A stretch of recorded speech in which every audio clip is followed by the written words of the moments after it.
அமீரகத்தில் கோடைக்காலம் முழுமையா ஆரம்பிக்கிறதுக்கு முன்னாடியே வெயில் சுட்டெரிக்க ஆரம்பிச்சிருச்சு. தேசிய வானிலை ஆய்வு மையம் கொடுத்த தகவல் படி ஏப்ரல் 21 செவ்வாய்க்கிழமை அன்று அமீரகத்தில் அதிகபட்சமாக 42.9 டிகிரி செல்சியஸ் வெப்பநிலை பதிவாகியிருக்கு. அல் தஃப்ரா பிராந்தியத்தில் உள்ள தைத் நகரில் மதியம் 2 மணிக்கு இந்த வெப்பம் பதிவானது. ஏப்ரல் 15ல் 35 டிகிரி செல்சியஸாக இருந்த வெப்பம் இப்போ ஒரே வாரத்தில் 42.9 டிகிரி செல்சியஸா எகிரி இருக்கு. இந்த வருஷம் வழக்கத்தை விட அதிக வெப்பமும் ஈரப்பதமும் இருக்கும்னு கணிக்கப்பட்டிருக்கு. இதுக்கு முக்கியமான காரணம் எல் நினோ விளைவுதான். பசிபிக் பெருங்கடல் நீர் வழக்கத்தை விட அதிகமாக வெப்பமடைறனால உலகளாவிய பருவநிலை மாறும். இதனால மே மற்றும் ஜூலை மாசங்களுக்கு இடையில் அமீரகத்துல வெப்பம் ரொம்பவே அதிகமா இருக்கும்.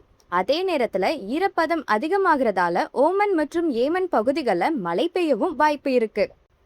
இப்போதைக்கு ஒரு இடைநிலை கட்டம் இருக்கிறதால பகல்ல வெயில் இருந்தாலும் காலையில கொஞ்சம் குளிர்ச்சியா இருக்கும். வர நாட்கள்ல வானம் மேகம் மூட்டமாகவும் சில இடங்களில் லேசான மழை பெய்யவும் வாய்ப்பு இருக்கு. மொத்தத்துல இந்த வருஷம் அமீரகத்துல கோடை கொஞ்சம் கடுமையாக இருக்கும் போல தெரியுது. மேலும் இது போன்ற லேட்டஸ்ட் ஐக்கிய அரபு அமீரக செய்திகளுக்கு நம்ம கலீஜ் தமிழ் சேனலை சப்ஸ்கிரைப் பண்ணுங்க.